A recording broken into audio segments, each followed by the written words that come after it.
السيدات والسادة، الجلسة الحوارية التالية ستبدأ الآن.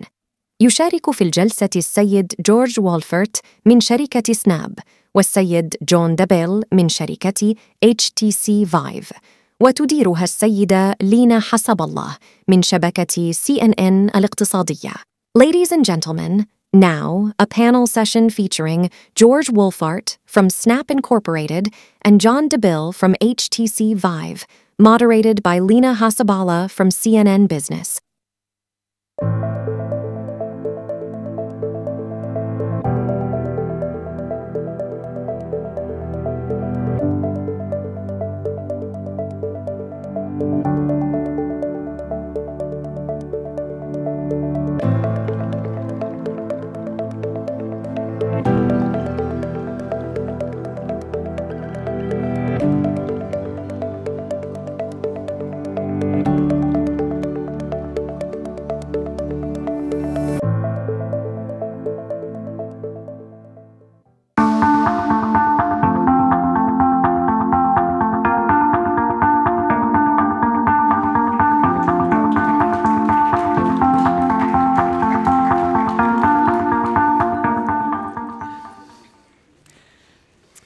Oh, the music stops, so that means we get to start. Thank you, everyone, for joining this panel. I'm personally very excited about it. So what we're going to be talking about is generative AI in the creative space, and if it's a catalyst for growth, or if it's hijacking human creativity. And as we all know, generative AI has moved from human productivity and working in the space of human productivity, and it's really getting into the human creativity space.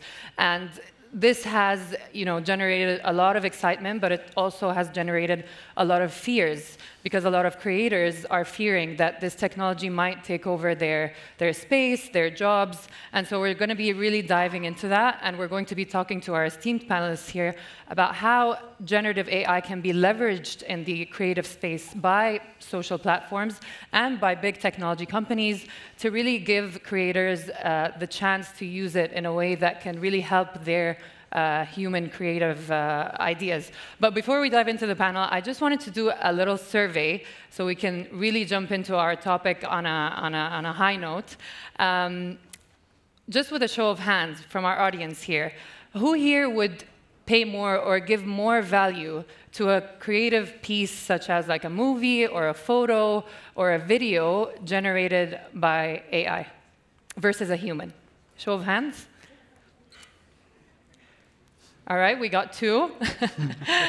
And who would place more value on a piece of creative work that's been generated by a human creator? Wow. All right, so that gives me personally a sigh of relief that human creation is still valued. And I don't know about you, but it really makes you feel good. So our esteemed panelist here, Mr. John Dabill, who is the Global Director of Product Operations at HTC Vive. And we have Georg Wolfart, who is the Head of Public Policy in Southeast Asia and the MENA region for Snap Inc. And Georg, let me start with you. I mean, from this show of hands here, it's obvious that human creators are still valued. So at Snap Inc., how do you set that defining line between content that's been created by using generative AI and pure human-created content? Great. Thank you. First of all, thanks for the question. Thank you for being here with us today. And thanks to the organizers. I attended the last year's forum, which was already great. And it's great to see it growing. And it's great to see how diverse international the debate about generative AI has become. So for us at Snap Inc. or Snapchat, your favorite app on the phone, we've been embracing, similar to other tech companies, AI for a really long time. You can see that in our camera features, in the augmented reality.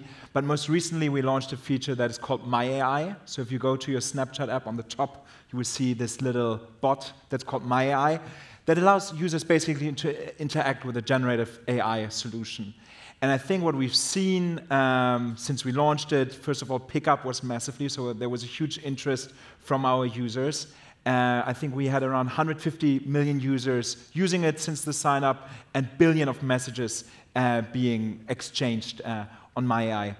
Coming back to sort of the scope of the panel a little bit, I think it enhances creativity, basically. So what we've seen, and I think also what the hands here have shown, it's a lot about uniqueness. So it's about using AI, my AI in our case, how to create your own content, how to get your own queries, but not solely rely on that. So I used my AI myself, like sort of writing birthday wishes for my parents or asking for holiday destination tips. So I think it's really about enhancing that experience and then adding sort of my own to it.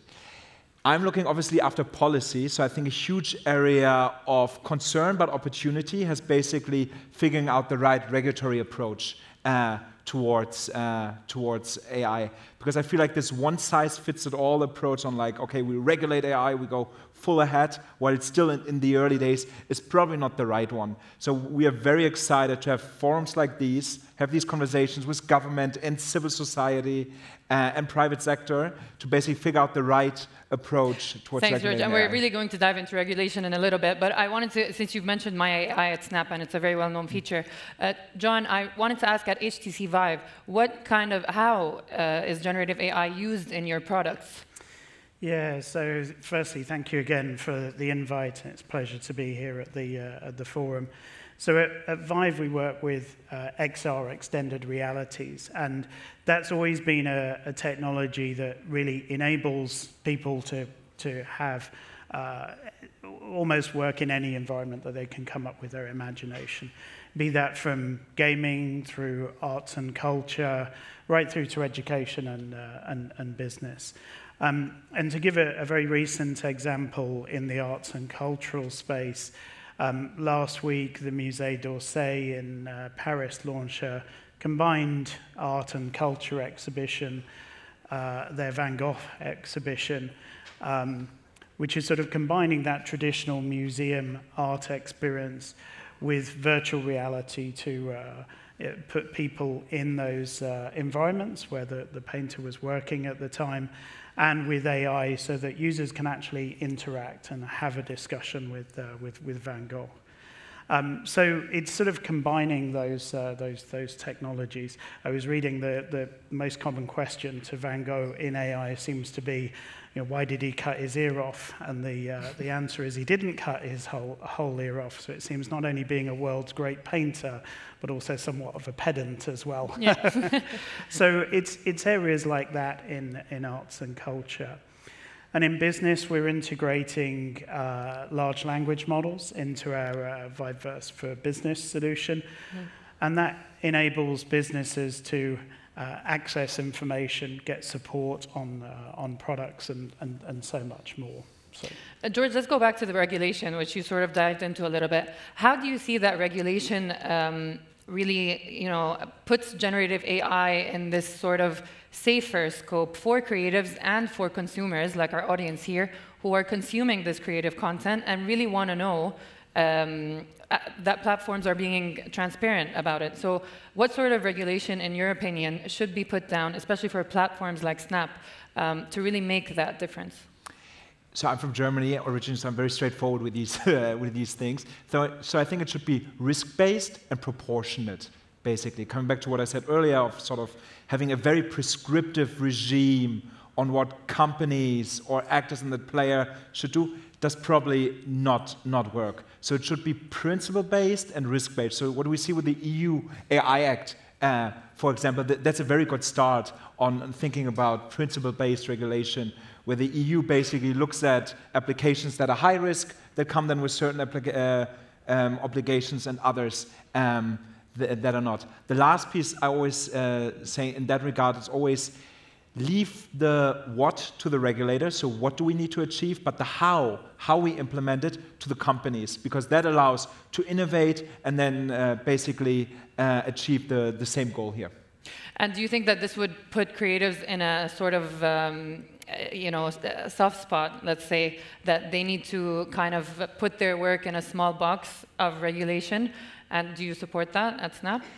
No, I think ideally every type of regulation, it does not prohibits certain things, it gets safeguards in place, but then enables creators to do more, enables company to do more. So I think that's the way to think about regulation. All right. And John, at HTC Vive, obviously it's more of a, that you're the head of the global product operations. So in terms of products and these new tech products that are using GenAI technology, what's your view on regulation and how it's supposed to be implemented?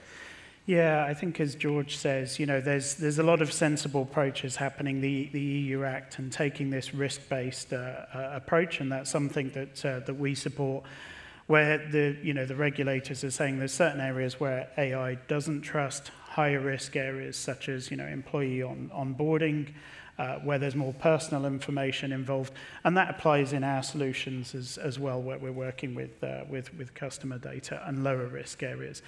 And I think we heard yesterday in the opening speech from His Excellency that the local government is supporting that innovation. And I think, as George says again, it's really important that you have that businesses can progress rapidly. And I think regulators are learning perhaps from mistakes in the past and are being more engaged at this point. And obviously both of you work in a very global space. George, Southeast Asia and the MENA region, John in the global space. Is it different? Do you find it's different from country to country, region to region? And where do you feel regionally is going to be, the future of generative AI space? Yeah, I think if I go first, there is a lot of differences. I think, again, if we look at my own government from the UK, there's been 5 areas identified for progression, key areas of technology for the government that they're investing in and supporting businesses on. One is AI, the other one is XR. In other areas, I think we've seen countries, perhaps a little bit behind both in regulation and supporting some of these new technologies.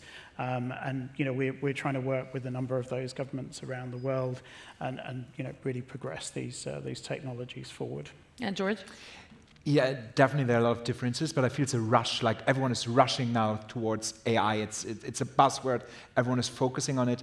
I think in some occasions and in some countries, it's really important also to take a step back, sort of demystify AI a little bit, and then look what you're trying to achieve here. Because it's easy to talk about AI. It's easy, like we want to regulate it, but there is a rush in a sense because technology is emerging quickly. But you shouldn't rush it too quickly, basically.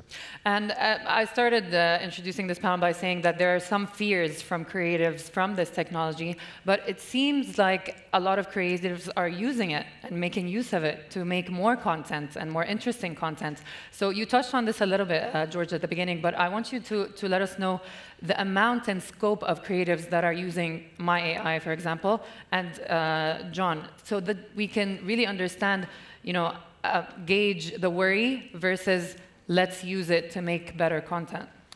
So from my end, I think there are 2 pieces to it. I think we're at the beginning also. If we look at Snap's product of My AI, I think what's in the pipeline, if we look at images, for example, how that can be used, we launched a feature that is called Dreams. We think about monetization for creators, but also for our advertisers and partners. So on the product pipeline, there's a lot, basically. I think when it comes to the question on content creation and is it sort of hijacking it, I think what also the survey at the beginning has shown, at the end of the day, it's all about uniqueness and sort of having that touch with it. So I think like sort of that fear AI is taking over is not justified, because at the end of the day, it's a combination of the human element and the AI element, because that uniqueness still comes from the human at the end of the day.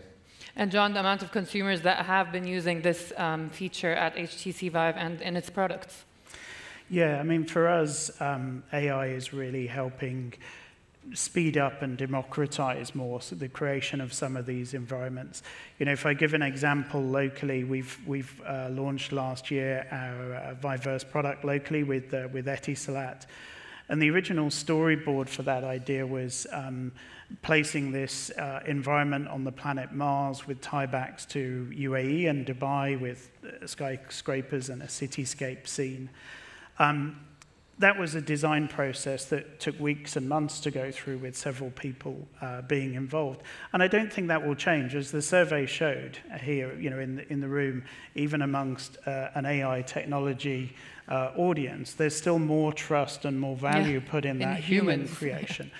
But what it does allow us to do, and where we see the technology going, is it allows people without those skills to create an environment. So in the very near future, it will be, if you can describe an environment in a few words, the AI engines will be able to create that space for you. So you don't need the technical skills as much, and you don't need the artistic experience to generate those environments. So it literally powers our XR solutions, and whatever you can imagine, as long as you can talk about it, the AI engines can create that for you. George, you want to jump in? Yeah, maybe I can quickly jump in on the trust component, because I think this is really crucial, and I think without overanalyzing the survey, now obviously trust is a key component. How do you achieve trust is basically, trust I believe is achieved by transparency, first of all, that you understand it, and then by best practices. And I think this is really crucial when you develop AI, but also when you regulate it, having that sort of transparency principle in mind. Yeah, for sure. And John, you touched upon in the near future what we would be able to do, and I wanted to ask you, because you both work for rather large and popular companies and platforms, are there any future projects using this technology that are in the works that you can let us know about? Let's start with you, John. Yeah, I mean, we're constantly innovating at HTC, and one of the things that we've always been, very proud of is working closely with our customers. So one of the things we try and do is, take the large language models that we're integrating into our systems. We've got some ideas of how that will be used by businesses, but we're really enabling businesses to also generate those new ideas and move that forward. So yeah, there's always lots of exciting tech and new stories to come. And George? I think for us it's also about localizing. I think there was a nice white paper by the Dubai Future Foundation a couple of months ago that focused on the lack of Arabic language models. And I think if you especially want to be successful in the Middle East, but in every part of the world we look after, you need to localize to a certain extent. So that is really top of mind for us. Do you think generative AI will still be in the headlines next year in 2024? Or, in your view, do you think there's going to be another contender in the works? I think, my view on this, sometimes we're a bit blinkered, and perhaps from, obviously not CNN, but from certain the mainstream media tend to focus on... We like to learn from the experts. We like to learn from the experts. So, a couple of years ago it was blockchain, last year it's metaverse, now it's AI. Those earlier technologies, haven't disappeared. Blockchain and metaverse is very much there in use today, both by consumers for entertainment and for businesses as well. And it's really about, combining those technologies. So it's always difficult to predict that next trend, but I think we'll probably see something else come up the hype cycle a bit next year. But that certainly doesn't mean that the focus is going to go away on AI. As I said, a lot of governments, recognize the potential of the technology and are supporting businesses in their regions to drive that forward. And George, your view on this? I think it will stay with us, but I think the discussion will be more specialized. I guess I think there will be more deep dives into regulation, more deep dives into the commercial element. So more specialized discussions, which are great, because then you also build up the technical expertise to have these discussions. All right, and let me end with the main question of our panel, the title of our panel. Is generative AI a catalyst for growth, or will it hijack human creativity? I'll start with you, George, this time. I'm an optimist, so I think it's a catalyst if used in the right way. And for the right way, we need right regulation, basically. John? Yeah, I would agree. It's definitely a catalyst. It comes back to George's point about trust. Being able to differentiate between human-created content versus AI-created content is important, but that AI-generated content can supercharge what we're doing in some of these technologies today. All right, thank you so much for your thoughts. Very insightful and informative. And I want to thank our audience for following this panel. Thank you very much. Thank you. Thank you.